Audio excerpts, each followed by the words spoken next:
hati. Kita membawa hati yang rindu menyembah Tuhan, rindu kepada Tuhan, rindu memberi yang terbaik kepada Tuhan. Amin. Saat ini kita akan mulai ibadah kita. Terima kasih Bapa, kami datang di dalam nama Tuhan Yesus Kristus. Ini hidup kami Tuhan. Kami berdoa persembahan yang terbaik di hadapan Tuhan, di hadirat Tuhan. Sebab Tuhan sudah memberikan yang terbaik dalam hidup kami. Tidak dapat kami balas dengan Tuhan. Selain kami berdoa Tuhan. Terima kasih Yesus. Terima kasih Yesus. Haleluya. Haleluya. Haleluya.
percaya Engkau hadir di tempat ini Tuhan. Kami beri penghormatan setinggi-tingginya hanya bagi Engkau. Biar Engkau saja yang ditinggikan, diagungkan di tempat ini Tuhan. Kami percaya pengurapan Allah terjadi di tempat ini Bapa. Kami percaya kuasa Allah ada di tempat ini Tuhan. Ini iman kami Bapa. Tuhan mengerjakan hal-hal yang terbaik di tempat ini. Ketika kami menyembah Engkau, ketika kami memuji Engkau dengan sehati. Terima kasih Bapa. Satukan roh kami ya Tuhan. Kami rindu memuji Engkau lebih dalam lagi dalam hadirat Tuhan. Dari awal ibadah ini sampai pada akhirnya. Semua yang mengambil bagian ada di dalam pengurapan kuasa Allah, kehendak Allah yang terjadi, dan Tuhan dimuliakan di tempat ini. Di dalam nama Tuhan Yesus Kristus kami akan memuji-muji Engkau. Sama-sama yang percaya katakan haleluya, amin. Haleluya. Saudara bersuka cita malam hari ini, amin. Puji Tuhan, mari bersama dengan sehati kita mau memuji Tuhan. Kita bertemu lagi untuk puji Tuhan. Haleluya. Kita bertemu lagi.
Tuhan.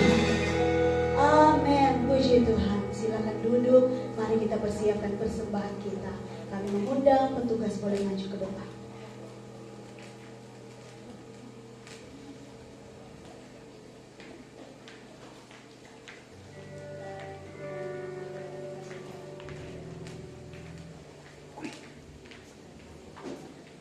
Nanti saudari Isya yang akan lebih dahulu.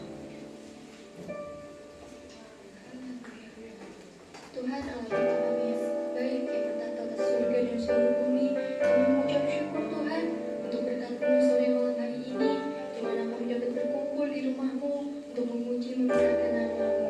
Tuhan, bila sebentar kami akan memberikan persembahan ini, Tuhan sucikan, Tuhan kuduskan setiap persembahan kami, biarlah persembahan kami dapat berguna untuk pekerjaan-Mu di tempat ini. Tuhan, kami juga rindu berdoa untuk pelayan pundi-pundi persembahan, kiranya Engkau yang memakai hidupnya sesuai dengan kehendak.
kami semua. Mari sama-sama kita dengar pujian ini. Katakan kau setia, kau setia sampai akhir hidupku. Katakan kau Tuhan, penolong hidupku. Kekuatanmu hanyalah di dalamku. Kau setia memulihkanku hidupku, memuliakan namamu. Rahmat Tuhan menaungi hidupku. Katakan kau setia, kau setia sampai akhir hidupku.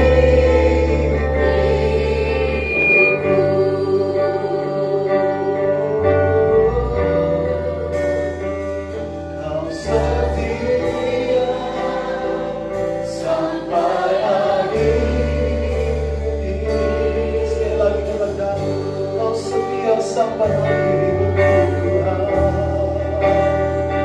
Kau setia sampai akhir hidupku.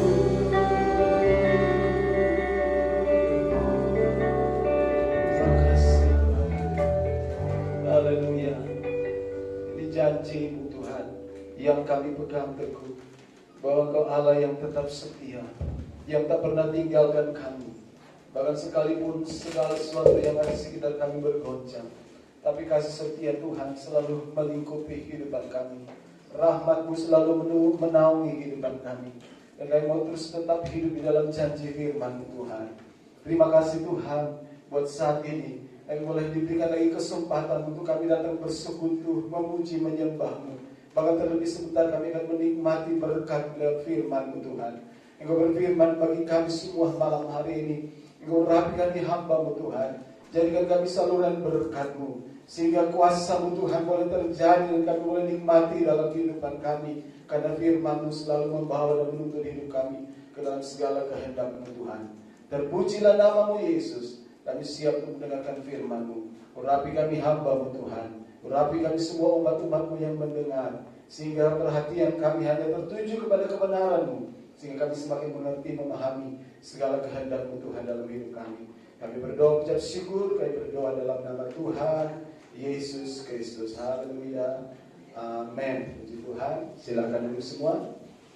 Saya ucapkan selamat malam. Salam sejahtera dalam kasih Tuhan kita Yesus Kristus. Puji Tuhan. Kembali kita boleh berjumpa, bertemu, beribadah bersama-sama, memuliakan Tuhan, dan kesempatan ini kita mau menikmati kebenaran firman Tuhan. Mari langsung saja saya mengajak kita membuka Alkitab kita masing-masing di dalam kitab Wahyu. Wahyu pasalnya yang ke-6, ayatnya yang ke-6.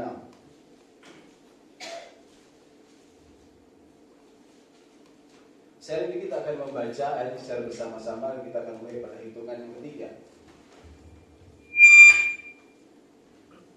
Wahyu pasalnya yang ke-6, ayatnya yang ke-6.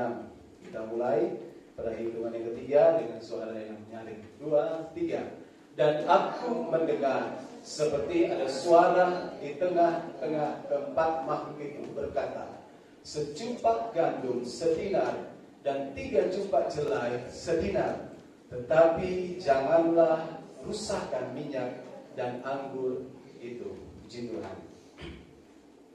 Jadi kalau kita mau belajar kitab Wahyu ini adalah sebuah pewahyuan atau revelation yang diterima oleh Yohanes ketika dia dibuang di Pulau Patmos, dan ketika dia ada di pulau ini dia mendapatkan pewahyuan atau yang kita kenal dengan kitab Wahyu yang ada di kitab terakhir dalam Alkitab yang kita percaya sebagai buku kehidupan.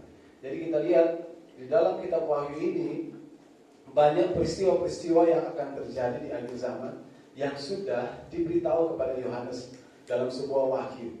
Jadi ketika Yohanes mendapatkan penglihatan bagaimana keadaan dan menjelang kedatangan hari Tuhan, ada peristiwa-peristiwa penting yang akan terjadi, ada hal-hal yang penting yang akan terjadi di dalam dunia ini maupun di dalam kehidupan gereja Tuhan. Dan khususnya pasalnya yang ke-6 ini, kita melihat di sini pasal ini berbicara tentang pembukaan materai, ya. Pembukaan materai, ada 6 materai. Sebenarnya ada 7 materai, tapi satu materai itu dipisahkan dengan materai ini. Dari 1 sampai 6 dalam satu pasal.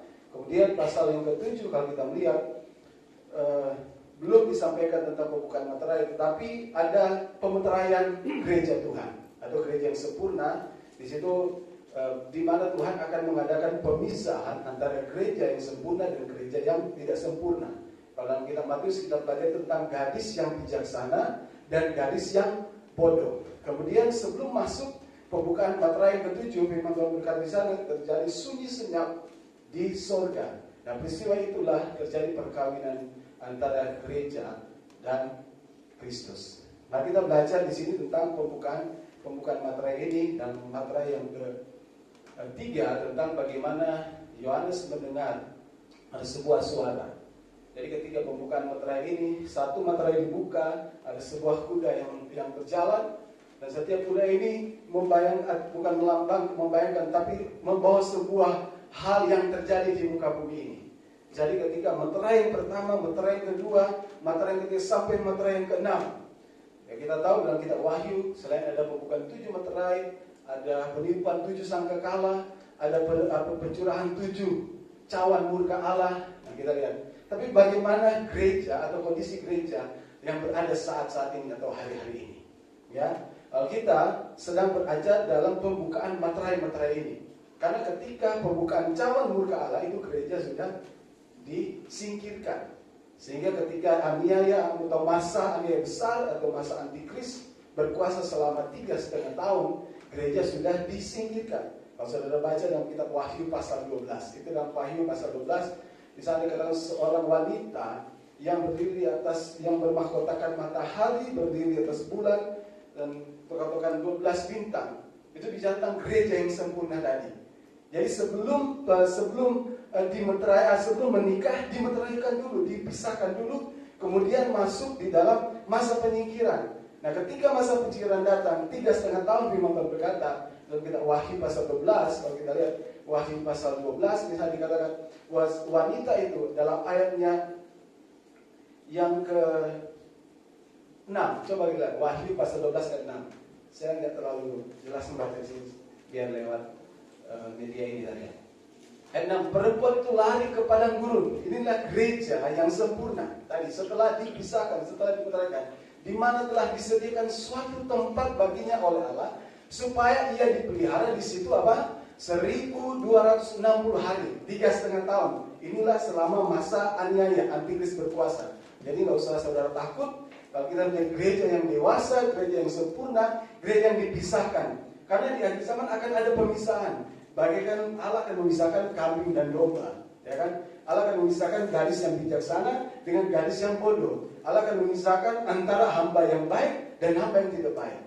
Nah, kalau tidak ada halangan, mungkin bulan depan atau minggu depan saya akan sampaikan tentang pemisahan ini, yaitu pemisahan gereja Tuhan, gereja yang sempurna dan gereja yang tidak sempurna. Jadi ada fase-fase atau tahap-tahap yang akan dialami, akan kita lewati menjelang hari Tuhan atau hari Tuhan datang pada kali yang kedua. Jadi kita lihat kalau gereja sudah masuk dalam fase ini, antikris berkuasa, kita sudah disingkirkan. Tetapi sebelum fase itu ada 6 materai di mana gereja ada di dalam atau mengalami hal ini. Pembukaan materai pertama, di sana ada kuda putih. Saudara baca dalam kitab Wahyu pasal 6 ayat 1. Jadi secara singkat saja saya ingin jelaskan. Jadi ada peristiwa penting. Kalau saya boleh bagikan 3 peristiwa penting sebelum Tuhan datang pada kali kedua. Yang pertama yaitu bagaimana akan terjadi pemisahan atau gereja akan disingkirkan. Itu antara materai ke-6 dan ke-7 ada satu pasal yang diselipkan sebelum materai yang ke-7 dibukakan. Karena di situ ada pemeteraian. Bagaimana Tuhan memeteraikan gereja Tuhan, yaitu dengan Roh Kudus. Karena pada saat itu juga Antikris memeterai umat manusia dengan tanda di dahi dan di tangan, sehingga akan membedakan mana yang milik Allah dan mana yang milik Antikris. Sebabnya kita sudah tahu bagaimana Antikris sekarang memang belum menonjol, tetapi roh-roh Antikris sudah ada, ya. Mulai dari bagaimana chip itu akan ditanamkan, chip itu akan diberikan kepada manusia. Berapa bulan lalu ya, saya ikut Zoom hamba Tuhan, belajar juga tentang akhir zaman ini. Ada teman kami gembala dan 2 gembala di Amerika yang juga ikut. Dia bertanya kepada dosen atau guru yang mengajar kami, yang mengajar tentang akhir zaman, itu Pendeta Hios Minandar, gitu di Tegal. Bagaimana keadaan kami seperti di Amerika saat ini? Sejak dari zaman Obama kami telah dikasih tahu bahwa nanti kami harus pakai chip semua. Jadi semua yang sudah warga negara Amerika harus pakai chip. Bagaimana dengan keadaan kami, pendeta, sebagai hamba Tuhan? Padahal ketika kami tidak menggunakan chip ini, kami tidak bisa bertransaksi. Karena semua pakai chip ini. Akhirnya dosen kami ini kita harus menolak dengan tegas. Karena ini salah satu cara yang akan dipakai oleh Antikris. Antikris akan memeterai miliknya dengan cara ini, yaitu akan memberi tanda kepada manusia, baik di tangan maupun di dahi. Tetapi dalam kita sebagai anak Tuhan, kita juga akan dimeteraikan. Meterai itu sebagai tanda kepemilikan Kristus, yaitu lewat Roh Kudus yang ada di dalam kehidupan kita gereja Tuhan. Nah, jadi kita belajar di sini bahwa selain ada pemeteraian, kemudian Antikris berkuasa. Antikris berkuasa, gereja sudah disingkirkan di padang gurun selama 3,5 tahun. Kemudian baru rentetan peristiwa yang namanya sangkakala Allah terjadi. Ada 7 sangkakala, kemudian ada 7 pohon atau 7 cawan murka Allah dicurahkan ke atas bumi.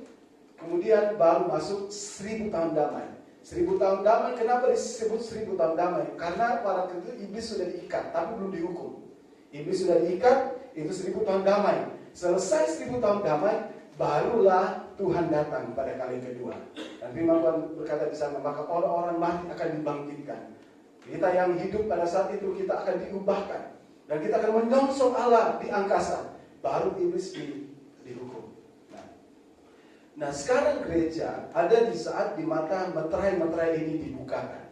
Nah, kita lihat ketika meterai-meterai ini dibuka, ada peristiwa-peristiwa yang terjadi ketika meterai ini dibuka. Mulai dari peristiwa ketika kuda putih pertama dilepaskan, yaitu bagaimana kegerakan rohani besar akan terjadi di akhir zaman ini.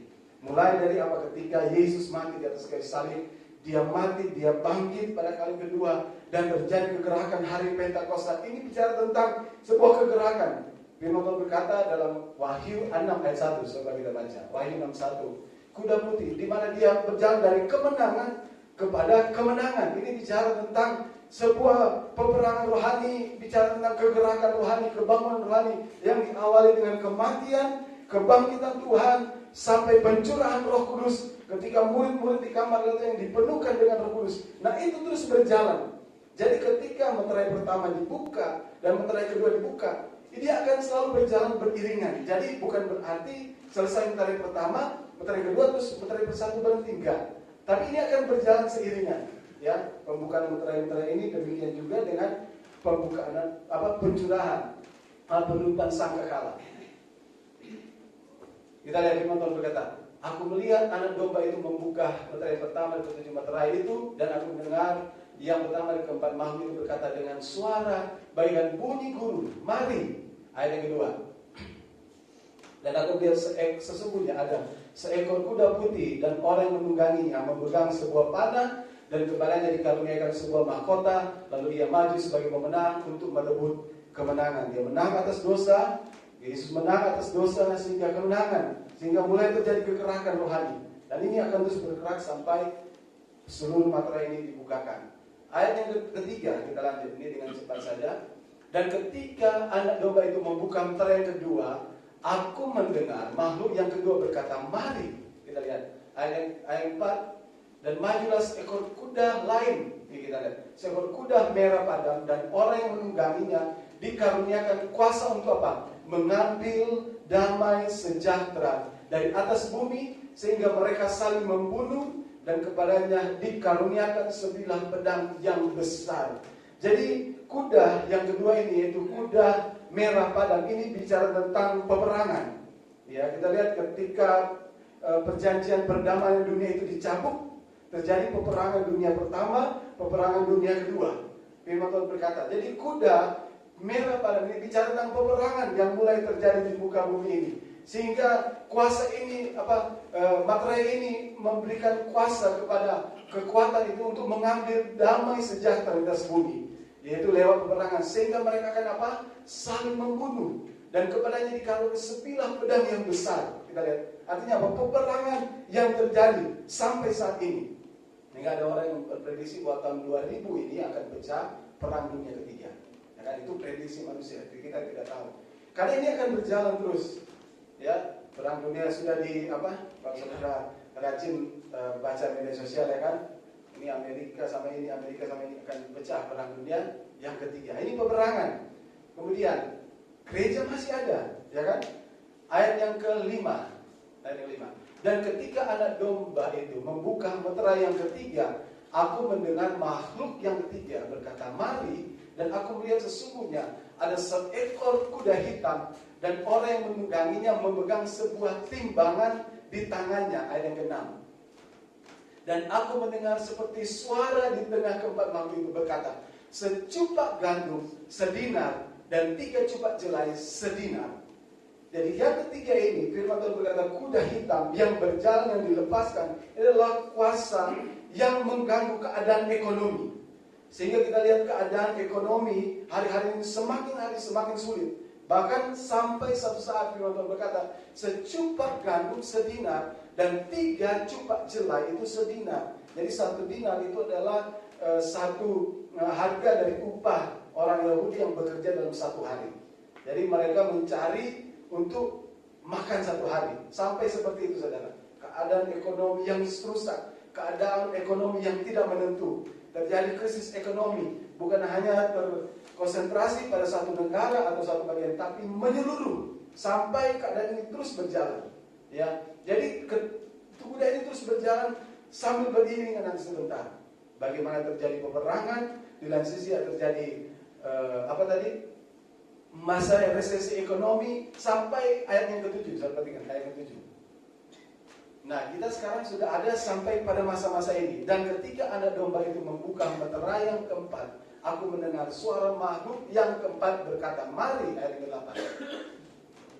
Dan aku melihat sesungguhnya ada seekor kuda hijau kuning, dan orang yang menungganginya bernama Maut, dan kerajaan maut mengikutinya. Dan kepada mereka diberikan kuasa. Perhatikan, diberikan kuasa atas 1/4 dari bumi untuk membunuh dengan pedang dan dengan kelaparan dan dengan sampar dan dengan binatang-binatang buas di bumi. Nah, kita gereja ada di zaman seperti ini, di mana kuda hijau kuning atau meterai yang keempat ini telah dibukakan, yaitu terjadinya peperangan. Ya, tadi kan kuda yang pertama, terjadinya kelaparan. Akibat peperangan, ada beberapa negara, bahkan banyak negara cari kelaparan.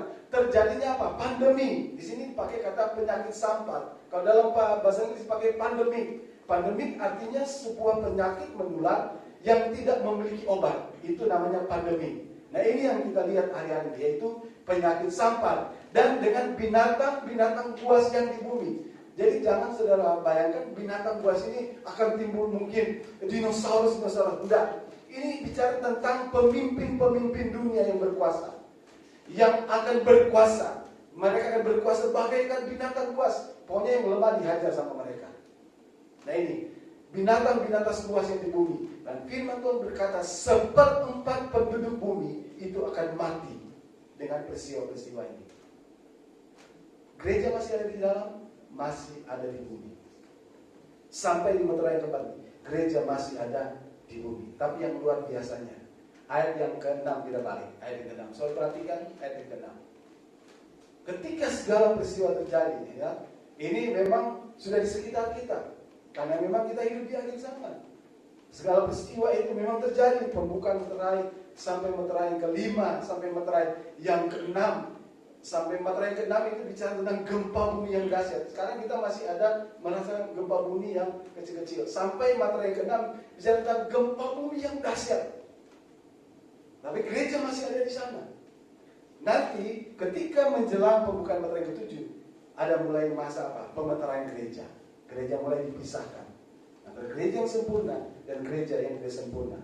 Bukan berarti gereja yang tidak sempurna tidak selamat, saudara. Ya, karena di dalam kitab Wahyu selanjutnya dikatakan gereja yang tidak sempurna, mereka yang selamat dengan apa? Membayar harga keselamatan dengan nyawa mereka sendiri. Karena apa? Mereka mengalami masa aniaya, masa 3,5 tahun antikris. Tapi gereja yang sempurna disingkirkan, tidak melewati masa aniaya itu. Tetapi gereja yang tidak sempurna, gadis-gadis yang bodoh, mereka selamat, tetapi mereka harus melewati masa yang sukar itu. Kalau mereka bertahan dengan iman, mereka bayar dengan nyawa mereka sendiri, dengan darah mereka sendiri. Nah, darah mereka yang berseru-seru menuntut pembalasan. Mereka yang akan menggenapi orang-orang yang mati syahid di dalam Tuhan. Dalam kitab Wahyu pasal 13. Mungkin berikut saya akan jelaskan tentang pemeteraian gereja. Kalau saya bisa sampaikan hari ini. Tapi kita fokus dulu di sini. Jadi kita lihat ketika materai-materai itu dibuka, ketika kuda putih, kuda hitam, kuda merah, padam kuda kuning hijau berjalan, kita lihat segala sesuatu terjadi beriringan sekarang. Peperangan terjadi, betul? Ya kan? Penyakit sampar. Penyakit sampar itu mulai dengan pokoknya semua jenis pandemi atau penyakit yang tidak punya obat, itu penyakit sampar. AIDS, HIV, Ebola, ya kan? Sampai sekarang lebih dahsyat lagi. Apa sekarang? Corona. Bahkan prediksi dari guru kami ini bilang akan ada lebih dahsyat lagi dari ini naik sampannya. Karena firman Tuhan berkata, 1/4 bumi itu akan mati dengan perang, dengan kelaparan. Karena pandemi ini terjadi krisis ekonomi, terjadi kelaparan, terjadi orang yang berkuasa yang makan mati oleh binatang buas. Ini bicara tentang pemimpin-pemimpin dunia yang haus rakus kekuasaan sehingga mereka melindas siapa saja yang tidak sepaham dengan mereka. Yang gereja masih ada di situ. Tapi kita lihat ayat ini berkata apa? Ayat ke-6, secupak gandum sedinar dan 3 cupak jelai sedinar. Tetapi janganlah rusakkan minyak dan anggur. Yohanes mendengar dari suara-suara ketika 4 makhluk itu sementara melakukan kekuatan kuasa mereka sebagai bentuk juga penghakiman Tuhan atas dunia ini. Dia mendengar suatu suara memberikan peringatan kepada kuasa-kuasa ini supaya apa? Supaya mereka jangan rusakkan minyak dan anggur. Ada peringatan. Ini adalah suara Tuhan yang dengar supaya mereka diberikan kuasa untuk merusakkan dunia ini, untuk merusakkan sistem peradaban di atas muka bumi ini, baik sistem pemerintahan, sistem ekonomi, sistem yang apapun yang dibangun oleh manusia. Tapi satu hal yang mereka tidak bisa rusak, yaitu apa? Yaitu minyak dan anggur. Sekarang pertanyaan, di mana minyak dan anggur itu? Minyak dan anggur ini bicara tentang kuasa Roh Kudus dan firman Allah. Karena firman Tuhan berkata kepada Yesaya 40, langit dan bumi akan lenyap, akan lalu, akan bergoncang. Tetapi firman Allah itu tinggal tetap untuk selama-lamanya. Dan sekarang yang menjadi pertanyaan, di mana minyak, di mana anggur, di mana kuasa, di mana firman itu, di mana ada suara dan Tuhan yang memberikan peringatan kepada kuasa-kuasa ini, yang diizinkan oleh Tuhan dan pemeteraian-pemeteraian ini, supaya jangan engkau rusakkan minyak dan anggur, kuasa, urapan Roh Kudus dan firman Allah di dalam gereja Tuhan, di dalam setiap kehidupan gereja Tuhan. Gereja Tuhan bukan dalam bentuk organisasi ataupun dalam bentuk bangunan, tapi bicara tentang individu setiap anak Tuhan, yaitu di mana ada minyak, di mana ada anggur, di mana bicara tentang ada Roh Kudus yang selalu bekerja, dan di mana firman itu hidup, firman itu terus dipelihara. Maka firman Tuhan berkata, jangan rusakkan minyak dan anggurnya. Siapa minyak dan anggurnya? Bicara tentang gereja yang memiliki kuasa Roh Kudus. Bicara tentang gereja yang memiliki firman yang hidup. Karena kita percaya firman itu penuh kuasa. Amin. Hanya firman Allah, Hanya kuasa Roh Kudus yang menjadi kekuatan gereja. Sehingga ketika Yesus akan kembali ke surga, dia berpesan, aku tidak akan meninggalkan kamu sendiri. Memang di dunia kamu akan mengalami aniaya, dunia akan membenci kamu, tapi aku akan mengirim seorang penolong bagi kamu. Bicara tentang kuasa Roh Kudus yang akan diberikan oleh Bapa kepada setiap orang percaya, kepada gereja, sehingga ketika segala keadaan peristiwa kejadian terjadi di muka bumi, mulai pembukaan meterai ini sampai meterai yang ketujuh dibukakan, sampai kita mencapai gereja yang dewasa, gereja yang sempurna, yaitu gereja yang akan menikah dengan Kristus, yaitu gereja yang akan dipisahkan dari dunia, dan juga gereja yang akan dipisahkan dari gereja yang tidak sempurna. Dan kitab Ibrani pasal 12, saya sempat sampaikan kemarin, bahwa akan ada terjadi goncangan. Suatu saat Tuhan akan menggoncangkan bukan hanya langit, dan bukan bumi, tapi langit juga akan digoncangkan. Tujuan goncangan ini adalah apa? Untuk mengadakan pemisahan, supaya akan tinggal tetap sesuatu yang tidak tergoncangkan, yaitu apa? Gereja yang memiliki minyak urapan dan kuasa Roh Kudus dan firman Allah. Amin. Amin. Itu sebabnya kita bersyukur karena kita punya firman, kita punya Roh Kudus hari-hari. Itu sebabnya inilah menjadi kekuatan kita hari-hari ini yang harus dimiliki oleh gereja. Mungkin saudara berkata, bagaimana caranya Tuhan memelihara kehidupan kita di masa-masa yang sukar, di masa-masa terjadi satu hal yang segala sesuatu bergoncang di sekitar kita, terjadi resesi, masalah ekonomi, banyak orang yang mungkin sudah mulai kehilangan pekerjaan, tidak ada pengharapan. Tapi janji Tuhan, firman Tuhan berkata, jangan rusakkan. Artinya apa? Mereka tidak bisa menjangkau orang-orang atau gereja yang penuh dengan kuasa, yang penuh dengan firman Tuhan. Artinya apa? Segala peristiwa itu bisa terjadi, tapi orang yang penuh dengan Roh Kudus, orang yang penuh dengan firman, dia akan tetap kuat bertahan di hari-hari ini. Amin. Sampai Tuhan datang pada kami dengan menjemput kita semua. Sebabnya ini adalah hal yang penting yang harus dimiliki oleh setiap orang percaya, yaitu apa? Kuasa Roh Kudus dan firman Allah yang terus terpelihara dalam kehidupan kita. Lebih jelas lagi dalam kitab Yohanes pasal yang ke-15. Yohanes pasal yang ke-15. Bagaimana kita akan mengalami pemeliharaan Tuhan yang luar biasa ketika segala sesuatu digoncang, ketika segala sesuatu tidak menentu. Bagaimana kita bisa bertahan? Asal kita percaya dengan firman Tuhan yang terus memberikan kekuatan bagi kita. Yohanes 15, kita mulai saja dari ayat yang pertama, ayat 1. Yohanes 15 ayat 1. Akulah pokok anggur yang benar, dan Bapa pula pengusahanya. Setiap ranting padaku yang tidak berbuah dipotongnya, dan setiap ranting yang berbuah dibersihkannya, supaya ia lebih banyak berbuah.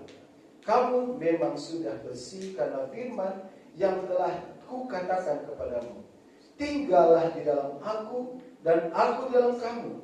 Sama seperti ranting tidak dapat berbuah dari dirinya sendiri kalau ia tidak tinggal di dalam pokok anggur. Demikianlah juga kamu tidak berbuah jikalau kamu tidak tinggal di dalam aku. Akulah pokok anggur dan kamulah ranting-rantingnya. Barang siapa tinggal dalam aku dan aku dalam dia, ia berbuah banyak. Sebab di luar aku kamu tidak dapat berbuat apa-apa. Barang siapa tidak tinggal di dalam aku, dia akan apa? Dibuang keluar seperti ranting dan menjadi kering. Kemudian dikumpulkan orang, dicampakkan ke dalam api lalu dibakar. Jadi inilah bentuk pemisahan. Siapa yang ada dalam Tuhan, dia akan bertahan. Siapa yang firman-Nya tetap tinggal, dia berkata dia adalah pokok anggur yang benar. Barang siapa tinggal di dalam aku. Kita sudah lahir baru, bukan karena kita, tapi karena firman. Firman Tuhan berkata dari ayat yang kedua. Ayat yang kedua di sana dikatakan, sebab setiap ranting padaku yang tidak berbuah dipotongnya, dan setiap ranting yang berbuah dibersihkannya, supaya ia lebih berbuah banyak. Kamu memang sudah bersih karena firman yang kukatakan kepadamu. Karena memang kebenaran manusia itu, saya berkata itu seperti kain kotor. Kita dibersihkan karena firman. Karena firman yang jadi manusia, Karena firman yang mau turun ke dalam dunia. Karena firman yang terus berkarya hari-hari dalam setiap kehidupan kita. Itu sebabnya firman Tuhan berkata, biar firmanku tetap tinggal di dalam kamu. Supaya kita tidak apa? Tidak akan dibuang. Karena apa? Kekristenan yang tidak berbuah adalah kekristenan yang tidak mau tinggal. Dan firmannya tetap tidak tinggal. Tidak memelihara firman. Sebagaimana ranting itu mau berbuah, Bapa saja memelihara. Kalau ada yang nggak berbuah, dipotong. Ada hal-hal yang tidak baik dalam kehidupan kita bersihkan.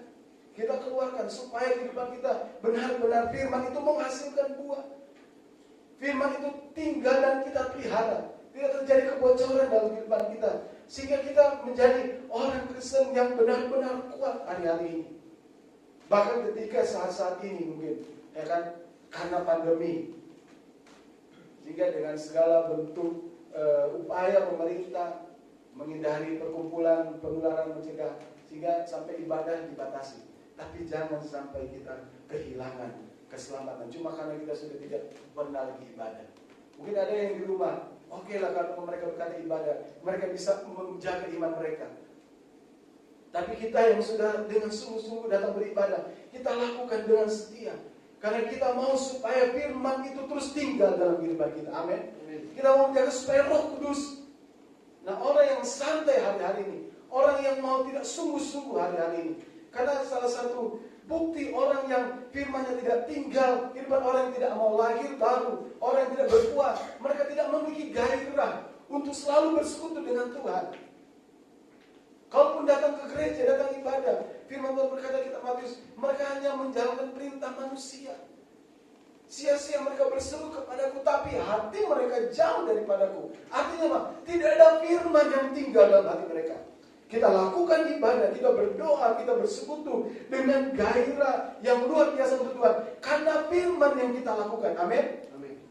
Kalau kita lakukan firman Allah, kita akan menikmati akibat dari apa yang kita lakukan. Seperti firman yang kita taati.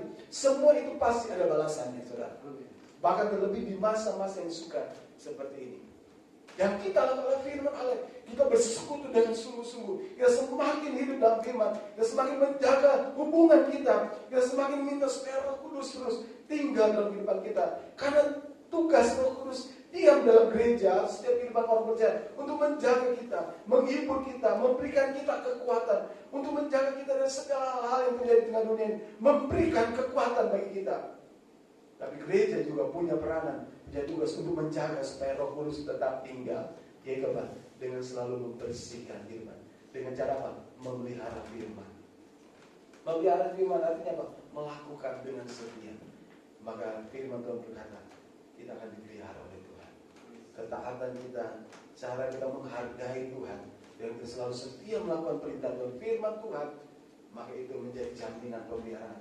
Gereja tidak akan kehilangan pemeliharaan Tuhan kalau gereja itu memelihara firman itu. Amin. Karena firman Tuhan berkata, jangan rusakkan hal ini yang tidak akan bisa dirusakkan oleh hal-hal yang terjadi di tengah dunia ini, yaitu gereja yang memiliki firman dan gereja yang berdiri atas kebenaran firman dan memiliki kuasa Roh Kudus. Sehingga bukan dengan kekuatan kita. Zakaria berkata, bukan kuat dan bukan oleh gagahku, bukan oleh keperkasaanku, tapi biar oleh Roh.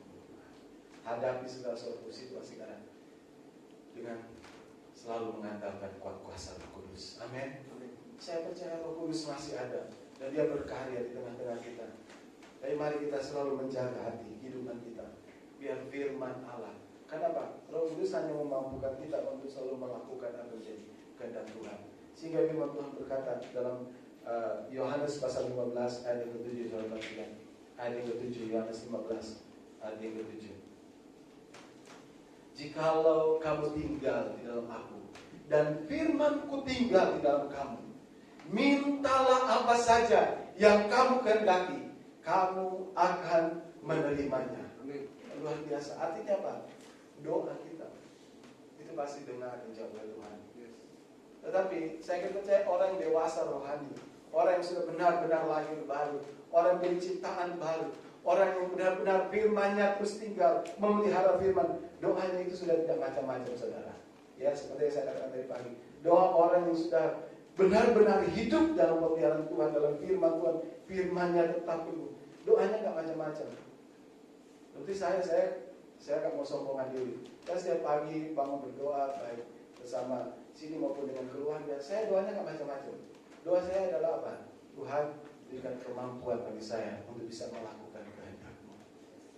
Tuhan, berikan kemampuan bagi saya untuk hidup bisa berbuat baik. Lebih kepada membangun kualitas diri supaya semakin berkenan kepada Tuhan. Saya nggak pernah berdoa Tuhan minta pesawat. Saya nggak pernah lagi berdoa Tuhan minta mobil. Enggak. Tapi saya hanya berdoa supaya itu membangun kualitas diri supaya semakin hari kita semakin berkenan. Karena itulah tujuan yang paling utama dalam hidup ini. Amin. Ada seorang raja, anak raja juga ya, namanya Salomo, anak dari Daud. Suatu saat satu malam dia bermimpi. Nah, ini mimpi ini jadi sebuah kenyataan. Dalam mimpi itu malaikat datang kepada dia berkata, Salomo, apa yang kamu mau minta? Semua yang akan aku kabulkan. Apa yang diminta oleh Salomo? Dia nggak minta pangkat, karena dia kan sudah raja. Dia nggak minta kekayaan, enggak. Yang dia minta cuma satu, yaitu hikmat. Tuhan berikan aku hikmat untuk memimpin, menghakimi umat yang banyak ini. Berikan aku hikmat. Dia nggak minta yang muluk-muluk, tapi kita lihat Tuhan memberikan dia. Tuhan berkata, apa yang kau minta itu adalah baik, dan aku memberikan kamu hikmat. Dan sebagai bonusnya apa? Tuhan tambahkan apa yang dia akan minta. Kekayaan, kehormatan, pangkat, jabatan, semua diberikan oleh Tuhan. Demikian juga kalau kita benar sungguh-sungguh meminta sesuatu yang benar-benar membangun kualitas diri, ya kan? Dia akan selalu memberi yang terbaik bagi Tuhan kita. Kita berdoa, kita percaya bahwa kuasanya selalu ada dalam gereja Tuhan. Ini selalu berkata bagaimana cara memelihara. Tuhan memelihara orang-orang yang hidup di akhir zaman, di masa-masa yang sukar.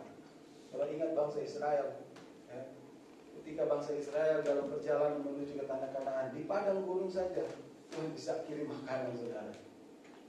Ya, Tuhan kirim mana dari surga. Mereka bosan dengan mana, mereka minta daging. Tuhan kirim burung puyuh. Itu cara pemeliharaan Tuhan. Mungkin saudara seringkali tidak sangka bisa. Asalkan kita tetap berdiri di atas kebenaran firman Tuhan, kita lakukan firman Tuhan dengan setia, maka firman Tuhan berkata, di masa-masa yang sukar, kita akan memasuki masa-masa yang sukar. Saya tidak mau menakut-nakuti saudara, tapi firman Tuhan sementara digenapi. Tuhan akan memelihara gerejanya. Karena Tuhan berkata, jangan rusakkan minyak dan anggur. Kalau kita memiliki minyak dan anggur, kita selalu akan menikmati pemeliharaan Tuhan, bahkan di masa-masa yang sukar. Contohnya siapa? Elia. Kalau kita lihat 1 Yohanes 17 mulai ayat 1. Ketika terjadi kekeringan yang dahsyat di Israel pada saat itu, 1 Raja-Raja pasal 17. Perhatikan ayat 1. Lalu kamu tinggal dalam mulai 1 Raja-Raja 17. Lalu berkatalah Elia orang Tisbe dari Tisbe Gilead kepada Ahab, demi Tuhan yang hidup, Allah Israel yang kulayani, sesungguhnya tidak akan ada embun atau hujan pada tahun-tahun ini, kecuali kukatakan. Kita lihat, sesungguhnya gak ada hujan, apalagi embun, kan? Hujan dan berkat. Ayat yang kedua, kemudian datanglah firman Tuhan kepadanya, ayat 3. Pergilah dari sini, berjalan ke timur dan bersembunyilah di tepi sungai Keri, di sebelah timur sungai Yordan. Ayat yang keempat. Engkau dapat minum dari sungai itu, dan burung-burung gagak telah kuperintahkan untuk memberi makan engkau di sana. Kita lihat, ketika terjadi kekeringan, masa paceklik, kekeringan yang dahsyat pada saat itu, banyak orang mati, sehingga pada saat itu ada seorang yang tega membunuh anaknya hanya untuk dimakan. Karena memang pada saat itu sudah seperti itu. Terjadi resesi ekonomi, kekeringan, tidak pernah turun hujan.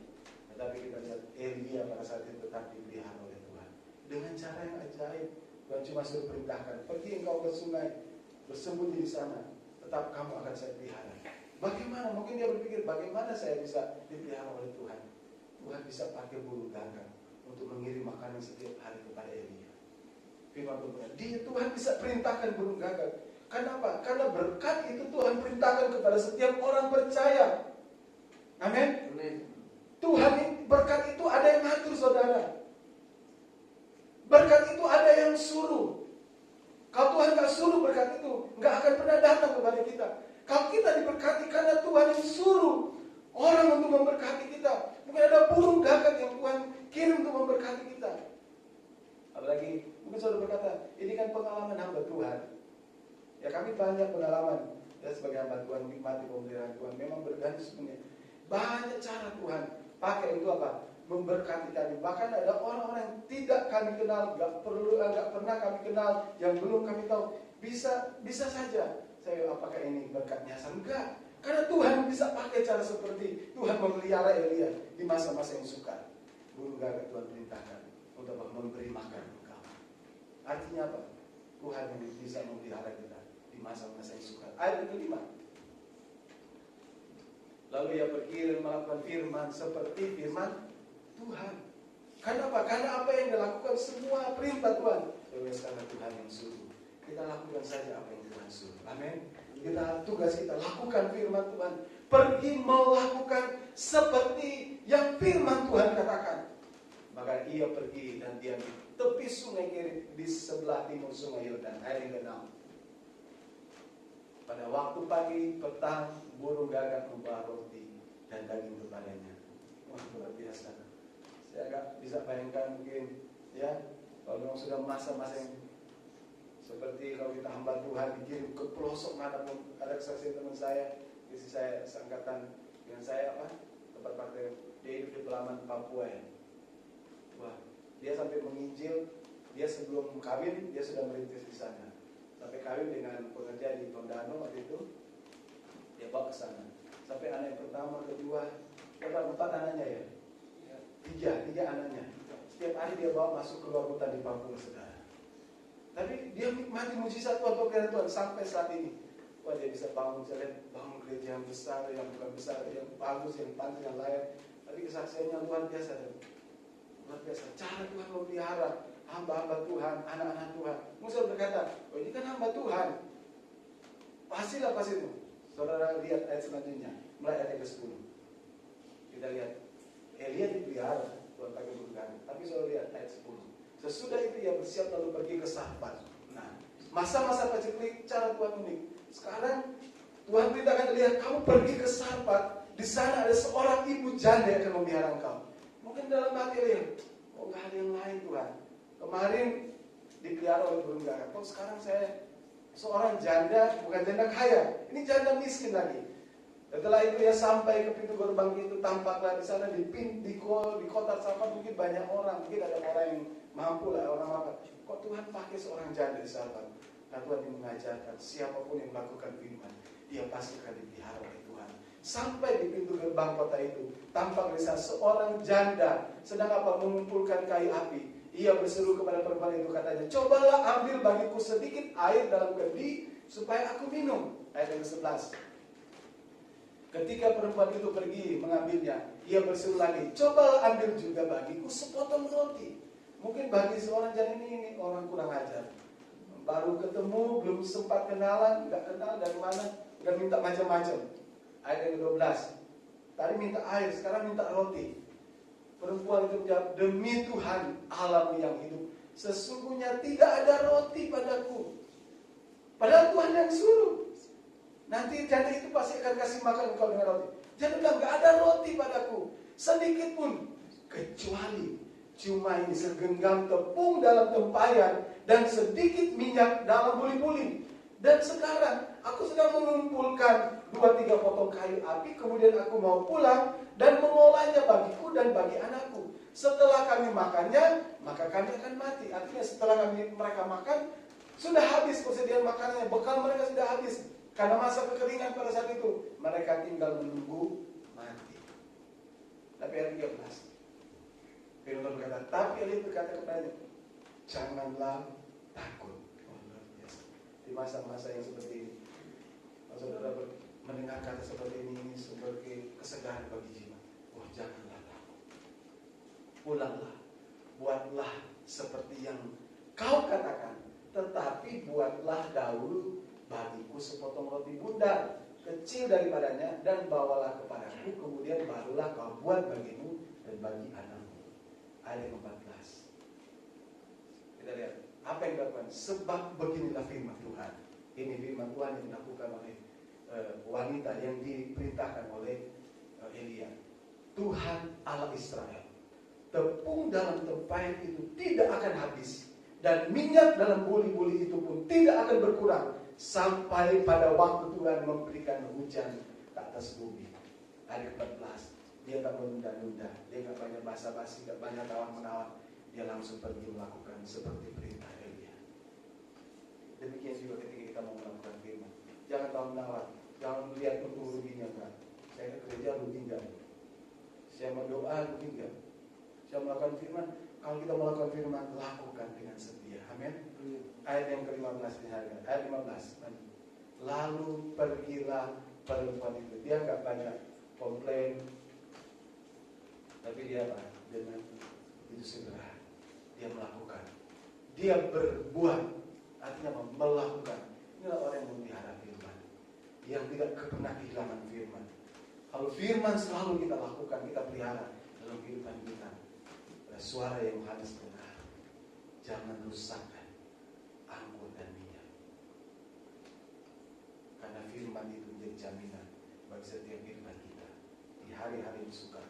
Ketika kita lakukan dengan setia, kita berpegang teguh kepada firman Tuhan, dia berbuat apa seperti yang dikatakan dia, maka perempuan itu dan dia serta anak perempuan itu mendapat makan beberapa waktu lamanya. Padahal mereka punya harapan cuma satu kali makan, besok kami tinggal tunggu mati.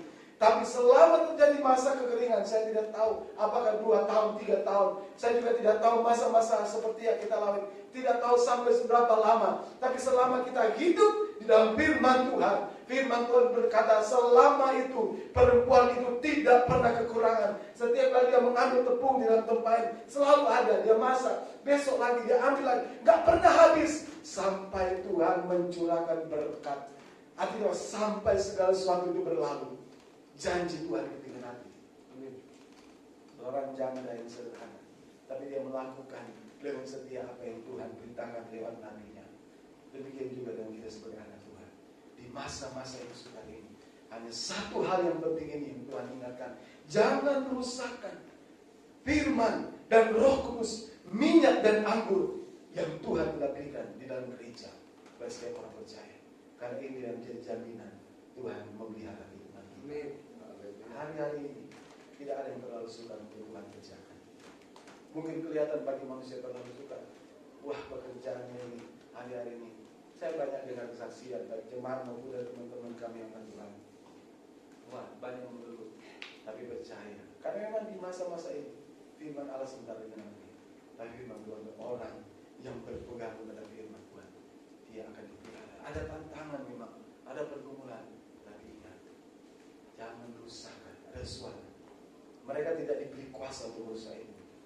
Artinya gereja yang memiliki kuasa Roh Kudus, yang memiliki firman Allah, yang terus berpegang teguh berdiri di atas firman Allah, maka dialah yang tidak akan dirusakkan sampai Tuhan yang akan membawa kita pada kesempurnaan bersama-sama dengan Tuhan. Selama masa-masa yang sukar itu, kita lihat orang yang melakukan firman Tuhan, orang yang selalu berbuat seperti yang firman Tuhan katakan. Firman Tuhan berkata, maka perempuan itu serta anak itu mendapat makan beberapa waktu lama. Artinya dalam waktu yang bukan singkat, tapi selama masa paceklik, selama masa-masa kesukaran, dia tetap menikmati pemeliharaan Tuhan. Amin. Amin. Mari kita terus memelihara firman itu, biar firman itu tetap hidup dalam kehidupan kita. Yang Tuhan berkata kepada Yohanes 15 ayat 7, biar firmanku tetap tinggal dalam kamu, kamu dalam aku, mintalah apa saja. Segala sesuatu pemeliharaan Tuhan selalu akan menjadi bagian kehidupan saya, saudara. Puji Tuhan. Saya rindu kita menaikkan pujian tadi. Kau Tuhan penolong di hidupku, kekuatanku hanyalah di dalam. Haleluya. Engkau setia sampai akhir hidupku. Dia tetap setia. Puji Tuhan. Mari saya mengundang singers untuk maju depan. Mungkin lagu ini baru, tapi kita mau menjadikan lagu ini sebagai iman kita. Sambil bangkit semua, kita akan menjadi lepas Tuhan.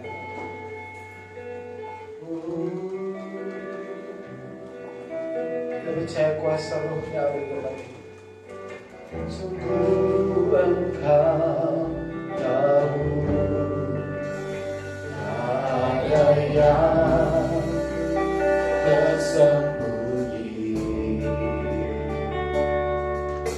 lebih dari kata-katamu air mataku, hanya padamu ku berserah.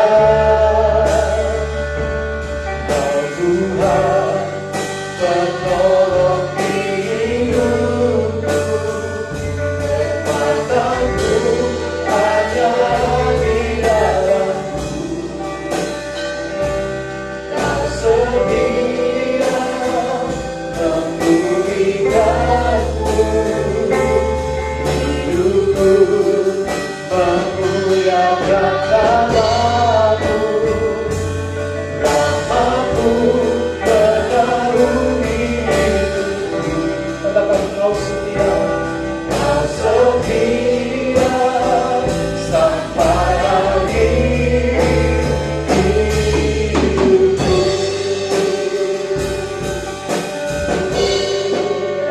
Kau sungguh Engkau tahu, tidak ada yang tersembunyi,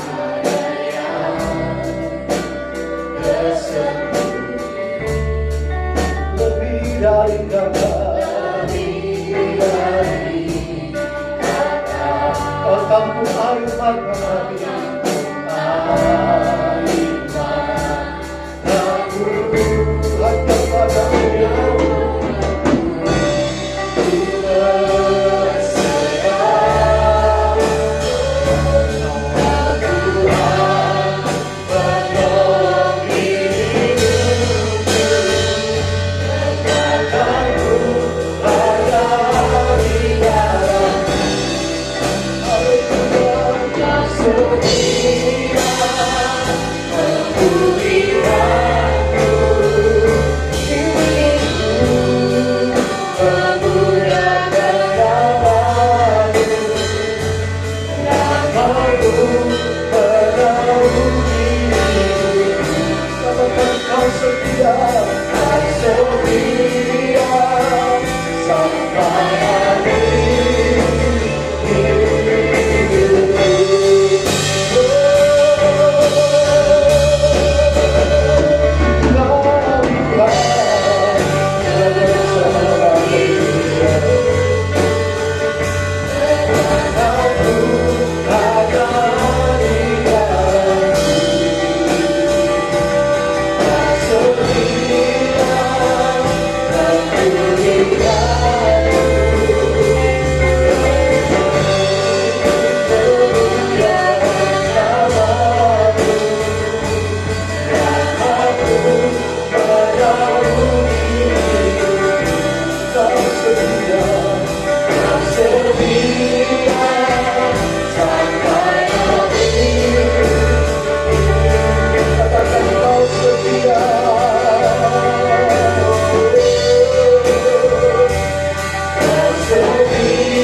Tidak akan pernah meninggalkan kami sendiri.